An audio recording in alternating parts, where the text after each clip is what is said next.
हरे कृष्णा दोस्तों, 5वें अध्याय में हमने सुना कि पुरुषोत्तम मास के व्रत की शुरुआत कैसे करनी चाहिए, सुबह उठने के क्या नियम हैं और भगवान के सामने संकल्प कैसे लिया जाता है।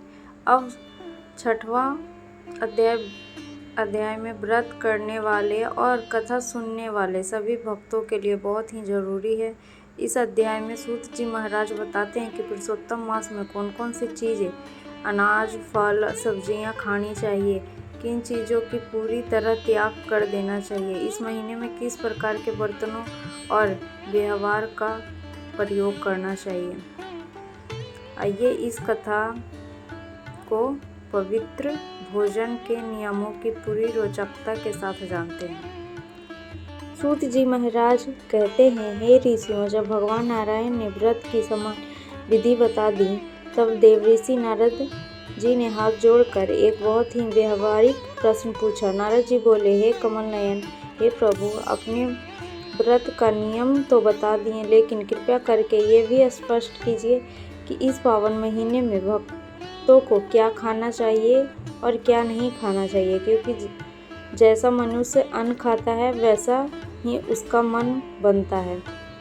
अशुद्ध अन्न खाने से व्रत खंडित हो सकता है, इसलिए मुझे विस्तार से भोजन का नियम बताइए। भगवान नारायण मुस्कुराते और बोले, हे नारद, तुम संसार के कल्याण के लिए बहुत ही उत्तम बात पूछी। सुनो, इस महीने में सात्विक भोजन और यज्ञ के योग अन्न खाने का विधान है।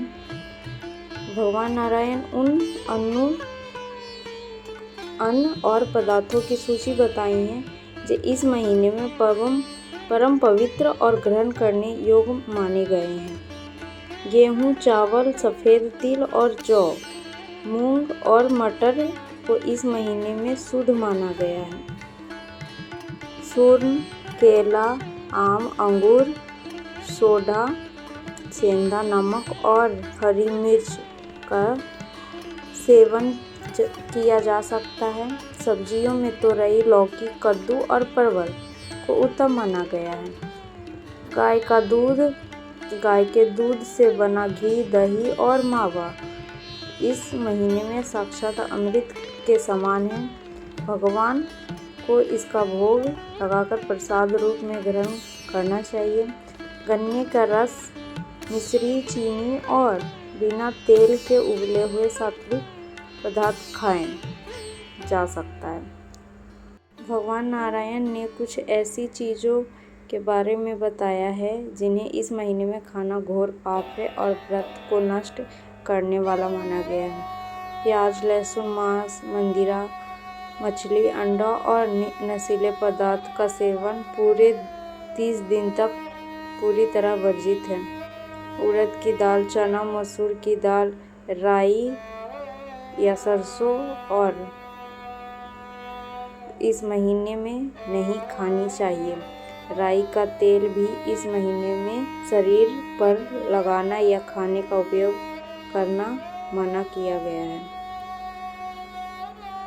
गाजर, मूली, बैंगन कस के बर्तन में रखा हुआ भोजन, बासी अन्न और मसूर की दाल साक्षात रक्त के समान अशुद्ध माना गया है।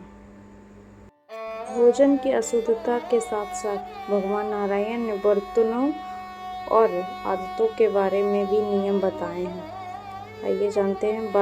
व्रत करने वाले मनुष्य को कांसे के बर्तन में भोजन नहीं करना चाहिए। मिट्टी के पात्र, पलाश के पत्ते, केले के पत्ते या तांबे, सोने या चांदी के बर्तनों का उपयोग सबसे उत्तम माना गया है।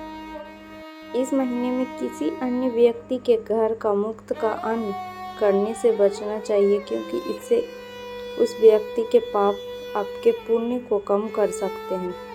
तीर्थ या गुरु के यहाँ प्रसाद पाना इसके लिए भी अपवाद है।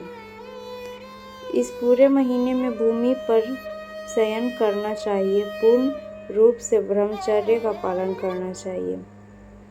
सूत जी महाराज कहते हैं कि हे ऋषि, भगवान नारायण ने नारद जी से कहा कि जो मनुष्य इन नियमों को पालन करते हुए सात्विक अन्न ग्रहण करता है उसका शरीर और मन को शुद्धि हो जाता है। ऐसे शुद्ध मन से जब भगवान पुरुषोत्तम का नाम लेते हैं तो प्रभु उसकी झोली में खुशियों से भर देते हैं।